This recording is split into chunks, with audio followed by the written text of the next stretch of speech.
No kings! No kings! যে দেশের জন্ম হয়েছিল রাজতন্ত্রের শৃঙ্খল ভেঙে, সেই আমেরিকার আকাশ এখন নো কিং স্লোগানে প্রকম্পিত। নিজের দেশের নাগরিকরাই যেন বিরক্ত ট্রাম্পের ওপর। দ্বিতীয় মেয়াদে ক্ষমতা গ্রহণের পর তার বিতর্কিত সব সিদ্ধান্তের প্রতিবাদে রাজপথে নেমে এসেছে লাখ লাখ মানুষ। ওয়াশিংটন থেকে লস অ্যাঞ্জেলেস, সবখানে সাধারণ মানুষের একটাই দাবি: গণতন্ত্রের পবিত্রতা রক্ষা করা। এবারের আন্দোলন মার্কিন ইতিহাসের সব রেকর্ড ভেঙে এক নতুন মাইল ফলক স্পর্শ করেছে, যা প্রমাণ করে দিচ্ছে মার্কিন জনগণ তাদের গণতান্ত্রিক অধিকার রক্ষায় কতটা আপোষহীন। তবে কি শেষ হতে চলেছে ট্রাম্পের ক্ষমতা? Kings! No kings! যুক্তরাষ্ট্রে আবারও উত্তাল হয়ে উঠেছে রাজপথ। ক্ষমতা, নীতি এবং যুদ্ধ, এই তিন ইস্যুকে কেন্দ্র করে শনিবার নো কিংস নামক আন্দোলনের ডাক দেয়া হয়েছে।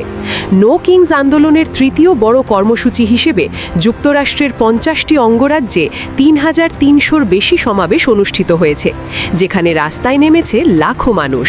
আর বড় শহরের গণ্ডি পেরিয়ে এবার ছোট শহরগুলোতেও ছড়িয়ে পড়েছে এই বিক্ষোভ, যা এটিকে সাম্প্রতিক ইতিহাসের অন্যতম বিস্তৃত আন্দোলনে পরিণত করেছে।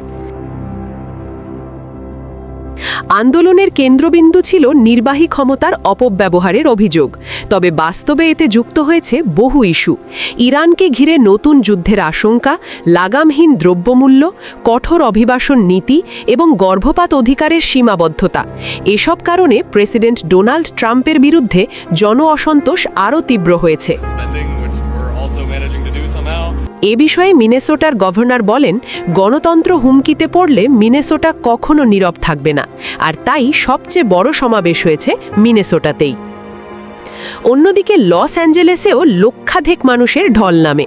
অংশগ্রহণকারীরা বলছেন, অর্থনৈতিক চাপ এখন মানুষের প্রধান উদ্বেগ, যা যুদ্ধ পরিস্থিতির কারণে আরও বাড়ছে। অন্যদিকে এমন আন্দোলন ইসরায়েলেও জোরালো হচ্ছে। এর আগে গত অক্টোবরে প্রায় 7 লাখ মানুষের অংশগ্রহণে যুক্তরাষ্ট্রের সর্ববৃহৎ বিক্ষোভ হয়েছিল। আয়োজকদের ধারণা, এবারের সংখ্যা সেই রেকর্ড ছাড়িয়ে যেতে পারে। এই আন্দোলন ছড়িয়ে পড়েছে Rome, Paris, Madrid, Amsterdam, Sydney ও টোকিও সহ বিশ্বের অন্তত 15টি দেশে। সব মিলিয়ে দাবানলের মতো ছড়িয়ে পড়ছে নো কিংস আন্দোলন, যা একটি বৈশ্বিক প্রতিবাদের প্রতীকে পরিণত হচ্ছে। আসিয়া জাহান সখী, হাওয়া নিউজ।